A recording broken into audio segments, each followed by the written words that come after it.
Boa noite, gente. Vamos continuar onde a gente parou na aula passada. A gente estava nessa apostila aqui, dos pactos pela saúde. E a gente hoje vai falar sobre as necessidades humanas básicas da Wanda de Aguiarota. Espero que vocês estejam bem. E vamos iniciar então. Gente, acho que o nome já fala tudo, né? Necessidades humanas básicas. O que a gente precisa para viver? O que o nosso paciente precisa para ele ficar internado com qualidade, quando ele precisar ficar internado? Ou quando ele tiver uma consulta lá no posto de saúde conosco, com o médico, com a nossa equipe. Primeira coisa, Wanda falava sobre oxigênio.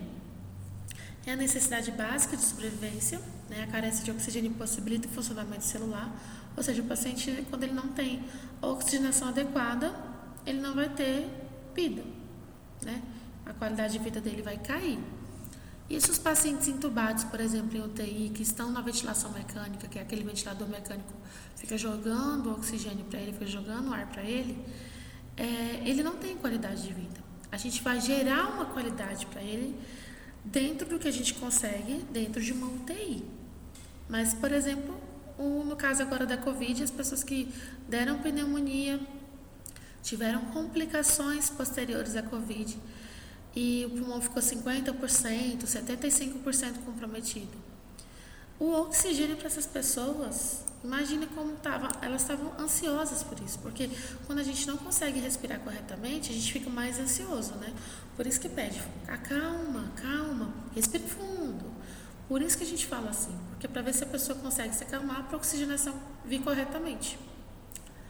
Manutenção da temperatura. Eu não sei vocês, mas eu sou do calor, né? Não sou de Brasília, mas eu não gosto do calor. Eu nasci no calor, mas eu não gosto dele. Eu amo o frio. Mas nós, seres humanos, somos homotérmicos, ou seja, temos temperatura normal e por isso a gente não suporta temperatura muito alta, né? Muito quente ou muito baixa. Então, maior que 37,3 para nós, né, já é quente, muito incômodo. Para mim, já a partir dos 26, eu já acho calor.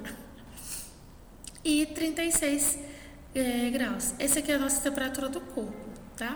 Mas eu brinco muito que a temperatura do ambiente, né, externo, 37,3 é normal para mim, eu consigo superar o ambiente externo. Mas aqui de Brasília, vocês já sentem muito calor. Eu também sinto. Como eu falei, para mim 26 graus já tá quente.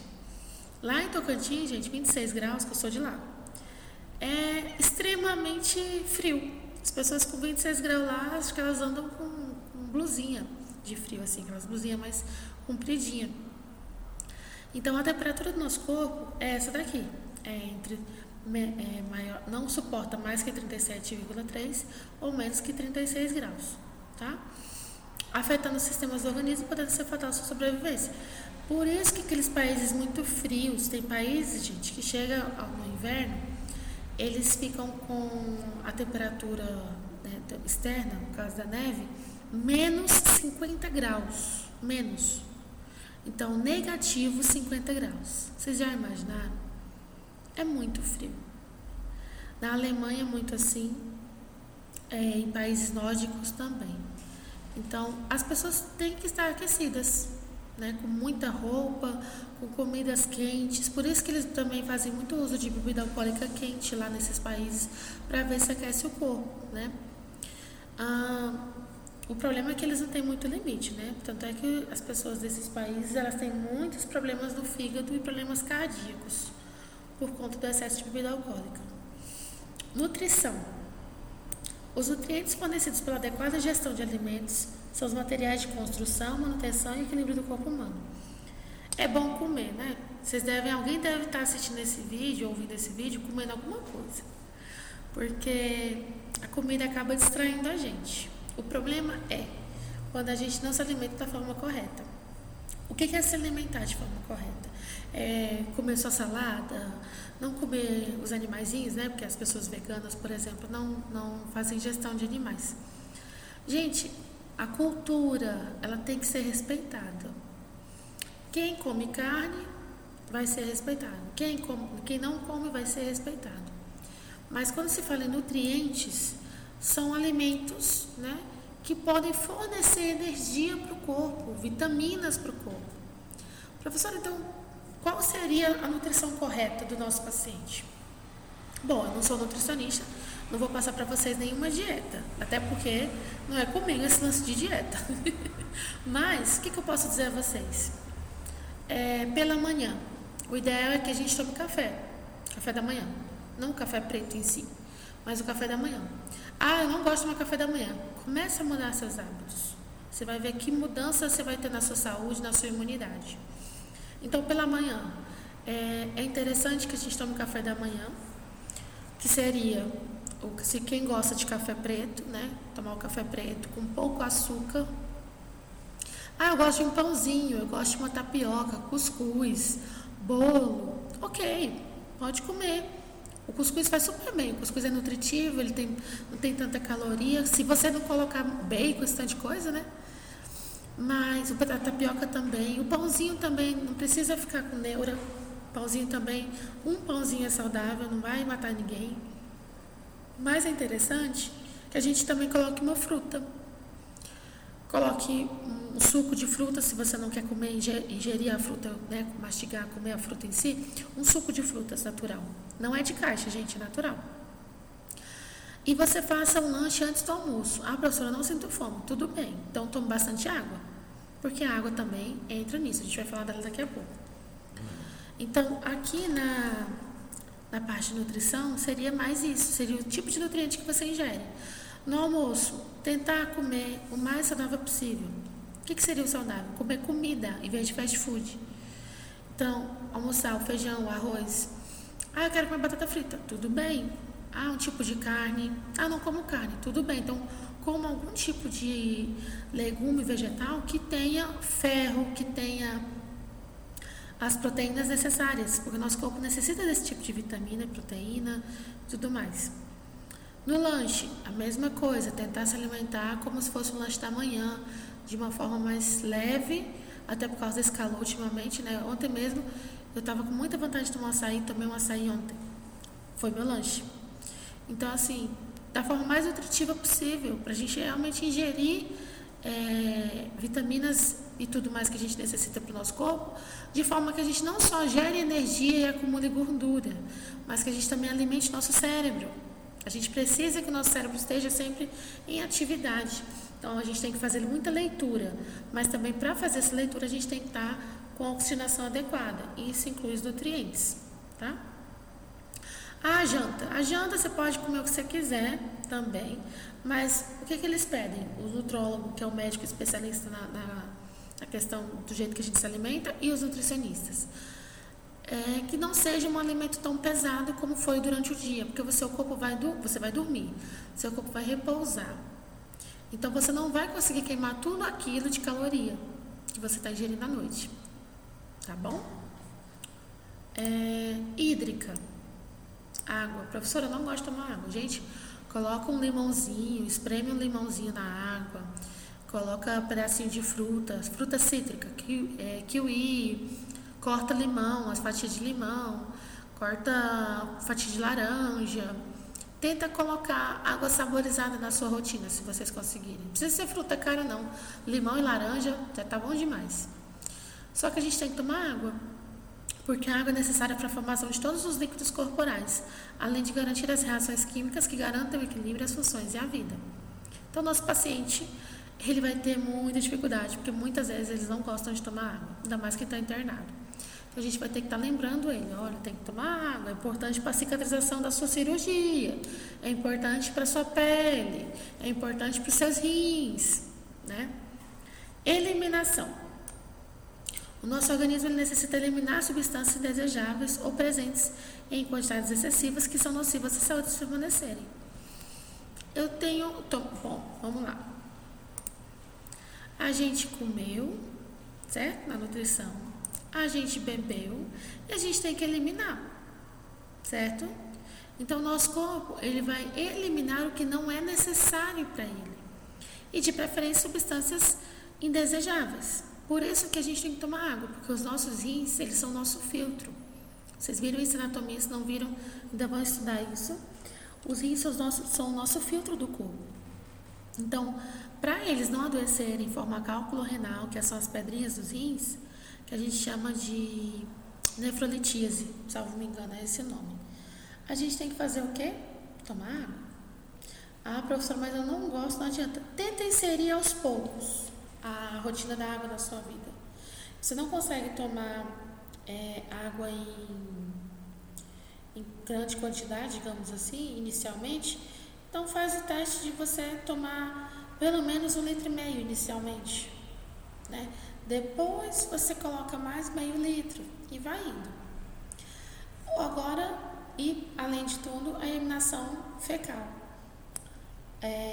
Muitas pessoas têm o intestino preso.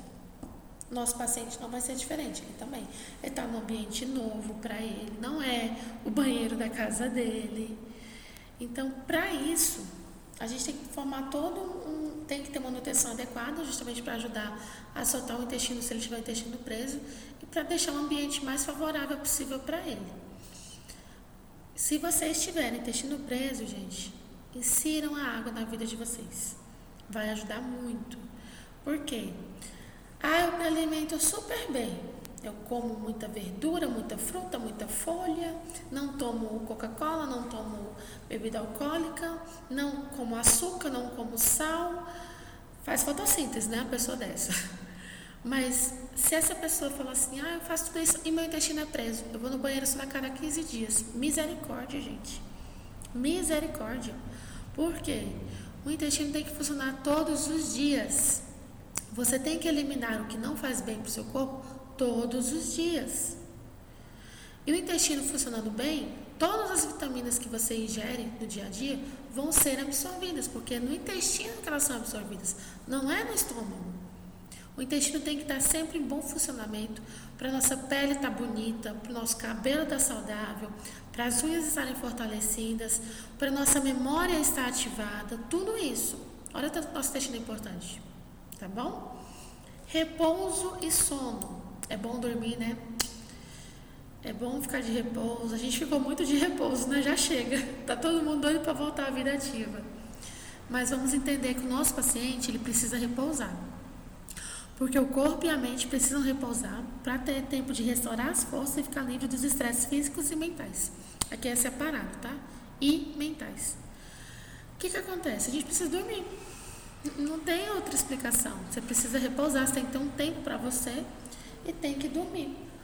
Então, nesse quesito, quando a gente fala de dormir, de repousar, de descansar, envolve justamente o sono, envolve o repouso, envolve o descanso. Professora, eu não gosto de dormir. Durmo de meia-noite às 5, para mim tá ótimo. Se para você tá ótimo, tudo bem. Professora, pois eu gosto de dormir. Eu prefiro dormir de 9 da noite, se eu pudesse, até 6 horas da manhã. Ótimo. Se para você precisa de mais horas de sono, tudo bem também. Cada pessoa tem a quantidade de horas necessárias para ter seu repouso garantido. Não é uma regra. Tem que dormir 8 horas por dia, tem que dormir 6 horas por dia. Não é uma regra. Cada pessoa tem um ciclo, né? E tem também o metabolismo, que aí vai ser diferente. Sexo e sexualidade. A reprodução humana, fonte de prazer imediato ou contínuo, alívio de tensões, aumento da autoestima, satisfação das necessidades de amor e necessidades gregárias. Gente, a questão da sexualidade para o paciente, ela é primordial, só que ele vai estar internado. Então, por que vocês acham que nós, da enfermagem, não devemos andar com batom vermelho no hospital? Não devemos andar com roupas decotadas, com roupas transparentes, com perfumes fortes, né, de seduzir e tudo mais. Porque a gente está indo trabalhar. A gente não está indo para outro canto, a gente está indo para uma festa, a gente não está saindo. Tudo bem que às vezes acontece de o paciente se apaixonar por um de vocês. Eu já tive alunos que casaram com pacientes quando foram para estágio. Mas aí a minha aluna não estava vestida de forma errada e nem nada, ela estava super comportada. Quando o paciente pegou a alta, que ele foi atrás dela, pediu o telefone dela. Casaram, viu? Mas tem que ter o respeito. Só que o sexo e a sexualidade são primordiais. Inclusive, a gente brinca muito que a mulher fala assim, tô com dor de cabeça, faz sexo. É comprovado, alivia dor de cabeça, alivia tensões. Claro que vai aumentar a autoestima, porque a pessoa vai se sentir querida, vai se sentir amada, desejada, né? O nosso paciente não é diferente. Estimulação. Estimular os sentidos humanos, além do posicionamento, equilíbrio, atividade muscular e movimentação do corpo, promove a interação entre a pessoa e o meio geral. Gente, estimulação tem diversas formas. Eu gosto de estimular comendo, eu gosto de comer. Adoro comer. Como chocolate, fico super feliz. Como um prato de salada, que eu amo salada também, fico super feliz. Como hambúrguer, como um prato de arroz, nossa, arroz, feijão, amo muito. Feijoada, galinhada, tá me dando até fome, deixa eu parar. Mas o que acontece? A gente tem que estimular o sentido humano. O nosso paciente internado, o bichinho está lá há 10 dias internado. Nós vamos ter que fazer com que ele se sinta mais tranquilo, mais em casa. Então a gente vai encontrar a forma que ele vai se encontrar melhor de estimular. Seja numa comida que ele quer, digamos, ele fala assim, hoje eu queria tanto comer um arrozinho com feijão. Mas se ele fez uma bariátrica, gente, ele não pode comer arroz e feijão. Porque a alimentação do bariátrico, no início, né, nos primeiros dias, é toda batida. A não ser que seja arroz e feijão batido, né, no liquidificador virar um suco. Então, tudo é o nosso entendimento com o nosso paciente. Tudo vem disso, da nossa intimidade em relação a entender e procurar ajudar o nosso paciente. Evitar a dor. A presença de dor interfere no bem-estar do indivíduo, desorganizando sua capacidade de se alimentar, dormir ou desempenhar suas atividades. Nós temos que evitar a dor no paciente ao máximo. Não foi possível? Tudo bem. Você fez o que pôde, não foi possível? Vamos colocar medicação. Se tiver prescrito, a gente vai fazer medicação para evitar a dor. Mas como é que eu evito a dor do meu paciente? Quando eu vou fazer uma mudança de decúbito dele no leito, eu não machuco, eu faço da forma com carinho, com educação, com respeito, usando a técnica correta, né, de mudança de decúbito. Quando eu vou administrar uma medicação, eu não vou administrar essa medicação na veia dele rapidão. Se eu colocar de uma vez, eu posso até estourar a veia dele. Então, tudo eu tenho que fazer. Imagina, a pessoa já está com dor ali internada, gente. Você vai piorar o quadro da pessoa? Não pode, né? Segurança e amor. Essas necessidades emergem quando as necessidades fisiológicas são satisfeitas, somando-se às atitudes dos cuidadores que estabelecem confiança, estabilidade, respeito, inclusão, atenção e humanização. Cuidadores somos todos nós. Eu, vocês, os médicos, fonoaudiólogos, fisioterapeutas, toda a equipe multiprofissional. Quando a gente faz tudo isso, a gente estabelece um vínculo com o paciente, que tem que ser um vínculo profissional, é claro, mas um vínculo que ele nos respeite, ele tenha realmente confiança no nosso trabalho, tá? Espiritualidade, geralmente é diante de crises que os clientes tomam consciência dessa necessidade estar afetada. Suas crenças afetarão direto ou indiretamente o restabelecimento e sua aquisição terapêutica. Vamos lá. Aqui é um tema muito polêmico. Professora, meu paciente é ateu e eu sou evangélica da Igreja do Véu. Eu sou evangélica da Adventista, professora. Eu sou evangélica da igreja de não sei quantos mil lá e tal. Ok. Cada um com sua fé. Cada um com sua crença. Professora, mas como que o paciente pode ser ateu? Meu Deus, eu não acredito nisso. Sangue de Jesus tem poder. Gente, vamos respeitar a religião ou a falta da religião do nosso paciente. O que é que você pode fazer? Já que você tem a sua religião, reze, ore, faça uma prece por ele sem ele saber. Não precisa ele saber, não. Ele vai ter a espiritualidade dele, vai acreditar no Buda, no universo, no cosmos, na força do pensamento, não sei o que lá. Ele vai acreditar em alguma coisa. Mas a gente vai respeitar isso dele, tá? Autoestima. A autoestima do próprio cuidador, ou seja, a nossa, ela é muito observada pelos clientes e pode resultar numa autovalorização, elevando a autoestima deles e promovendo o equilíbrio dos conflitos internos e agentes estressantes. Isso é muito interessante, porque vocês são... Gente, eu estou falando isso porque eu já estou imaginando vocês no estágio. Vocês estão iniciando o curso mas eu quero que todo mundo não desista, a gente vai junto nessa, como eu já falei pra vocês, e vocês lá no estágio. Chegando tudo impecável lá para fazer estágio, o pessoal olha pra vocês, nós somos a escola mais elogiada dos estágios, tá? Só pra vocês saberem. Porque vocês sempre estão impecáveis. Primeiro, vocês não são doidos de não estar impecável, né? Brincadeira, mas é verdade. Eu dou estágio no Lar do Candango, né? Onde a gente tem a matéria de geriatria e tem introdução de enfermagem. Eu sou apaixonada por idosos. Então, eu já era voluntária lá, quando a gente conseguiu o campo de estágio, eu só continuei indo. Então, eu conheço todo mundo de lá, é um carinho muito grande com eles. Os idosos que têm Alzheimer, mesmo assim, me conhecem. É uma fofura, uma gracinha. E desde a primeira vez que eu fui como professora de estágio com as turmas, a gente é muito elogiado. Porque vocês estão com o sapato fechado, branquinho, lindo. Vocês estão com a calça jeans branca, nada transparente. O jeans grosso mesmo. Vocês estão com blusa branca de gola polo, né? Até as meninas também. Ou então a blusa da escola mesmo, que não é transparente, que tem material e tal, bonitinha, com sutiã, as meninas com sutiã da cor da pele ou branco, para não ficar, né? Sutiã vermelho, não coisa branca não dá certo. Cabelo preso, sem adornos, porque vocês já sabem que a gente não pode usar adornos, né, dentro do nosso estágio, dentro da vida profissional. Adorno seria brincos, pulseiras, piercings. Professora, estou cheia de piercing, vai ter que tirar. Não vai ter como não. Vamos ter que tirar esses piercings porque eles são fonte de infecção em relação ao ambiente hospitalar, tá? Unhas curtas, né, bem no toquinho mesmo, com a cor clarinha, de preferência renda, essas cores assim. Usando os EPIs, touca, máscara, gorro, luva, tudo bonitinho. O jaleco impecável, com o nome de vocês, com o nome da escola, com o emblema de técnico de enfermagem, identificados.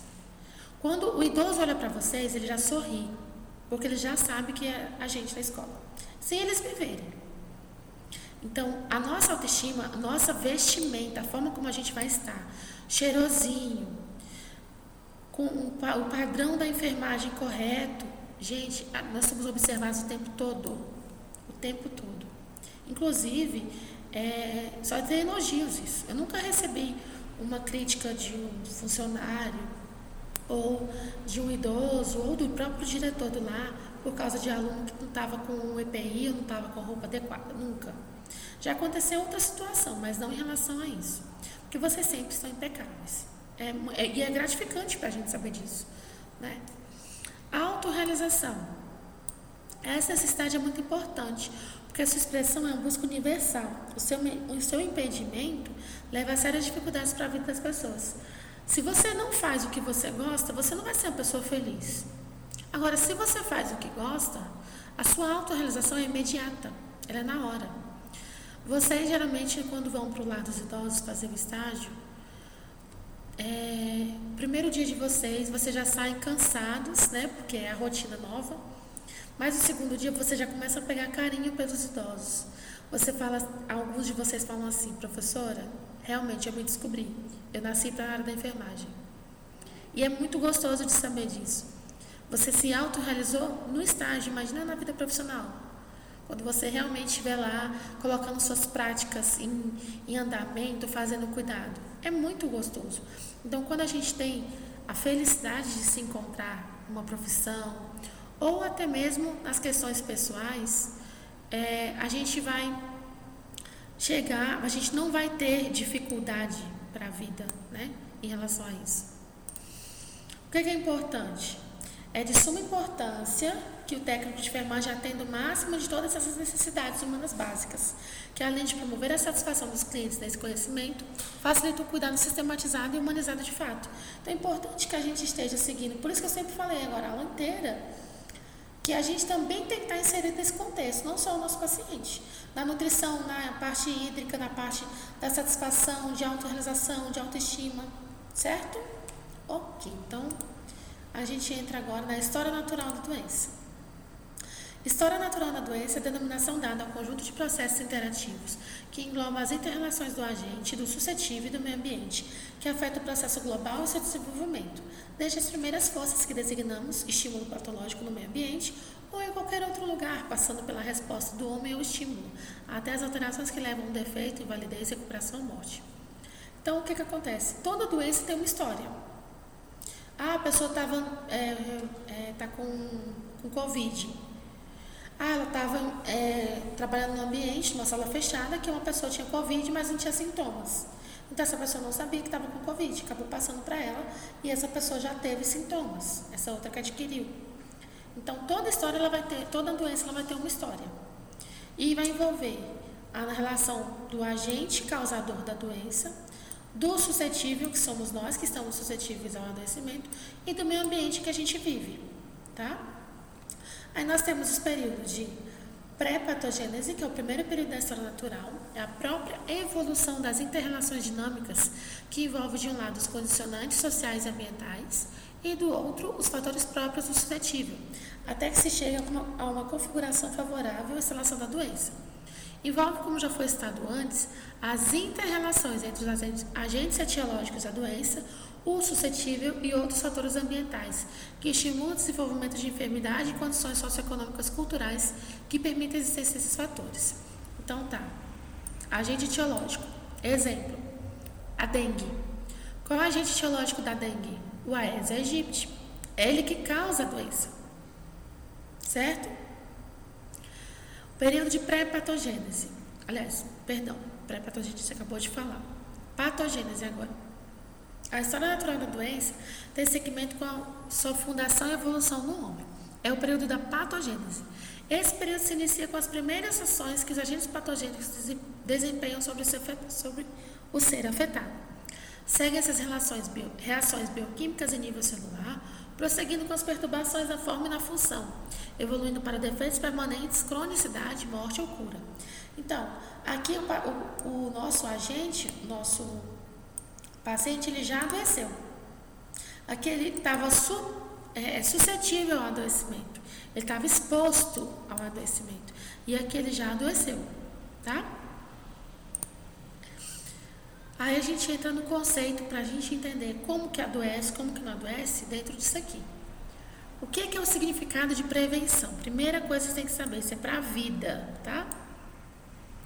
Prevenção é o conjunto de medidas que visam evitar a doença na coletividade, utilizando medidas que acabem com a patologia ou a minimizam a população. Então, ou a gente acaba com o agente causador da doença, ou a gente vai minimizar o impacto dele na população. Aí nós temos 3 tipos de prevenção.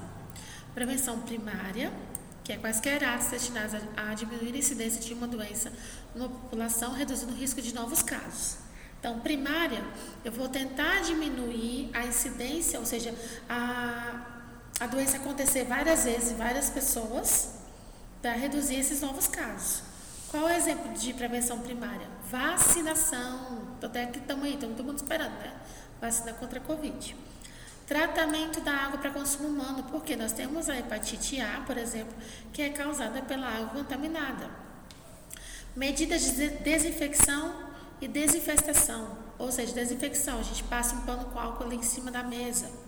Desinfestação, a gente chama o controle de pragas para matar os ratos, as baratas lá dos prédios, dos ônibus que o pessoal também tem que fazer. Ações para prevenir a infecção do HIV. Essas ações são palestras, por exemplo, tá? A gente faz palestra e ensina a usar o preservativo, a importância do preservativo. Outras ações de educação e saúde, como também campanhas, distribuição gratuita de preservativos, como a gente comentou, e seringas descartáveis aos toxicômanos. Essas pessoas aqui são pessoas que fazem uso de drogas injetáveis. E aí, para evitar que essas pessoas, além de já ter esse vício, né, já ter essa patologia que é um vício, para evitar que ela tenha um HIV da vida, é oferecido para elas seringas descartáveis. Isso é um baita de um tema polêmico, mas que está até em tramitação para ver o que pode ser feito para acabar com isso. Prevenção secundária agora. Quaisquer aços destinados a diminuir a prevalência de uma doença na população, reduzindo sua evolução e duração.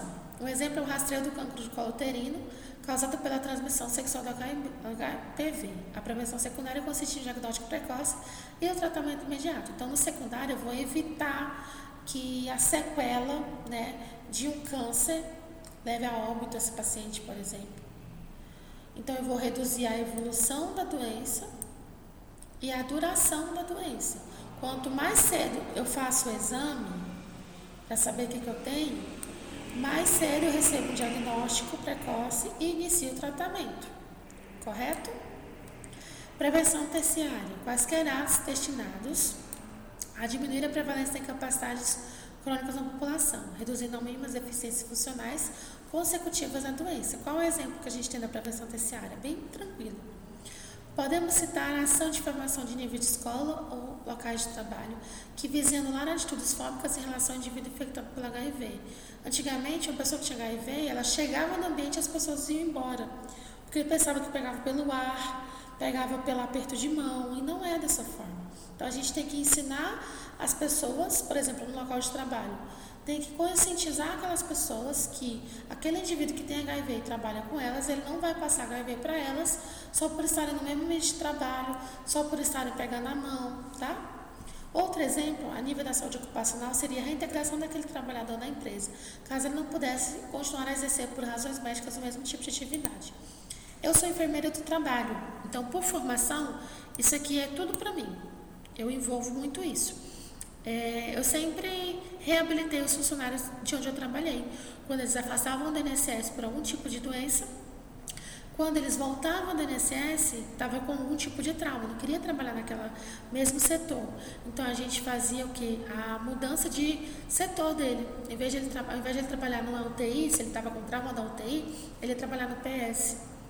Tá? Então essa reabilitação, reintegração e reabilitação, ela existe. E ela acontece para ajudar o trabalhador, tá? Gente, é isso. Acabamos nossa aula. Eu gosto muito dessa frase. Minha mãe fala muito ela para mim. Sua força de vontade consegue ser maior do que qualquer coisa ao contrário. Para vocês, nesse momento, que estão assistindo essa aula, estão ouvindo essa aula, não estão me vendo, mas estão me ouvindo, eu desejo que tudo que a gente precise para continuar em frente e a gente não desistir, seja a sua força de vontade em cima de qualquer outra coisa negativa que venha tentar sugar vocês de forma ruim. Então, tentem ser positivos, façam um esforço para estudarem, façam as atividades, leiam bastante, se interessem pelo conteúdo. Eu sei que não está sendo fácil, não deve estar sendo maravilhoso. Maravilhoso a gente estar junto em sala de aula, conversando e aprendendo junto, eu sei disso. Mas por enquanto é o que a gente tem para hoje, como diz a história, né? Então, por enquanto é isso, tá bom? Um beijo, boa noite, fiquem bem.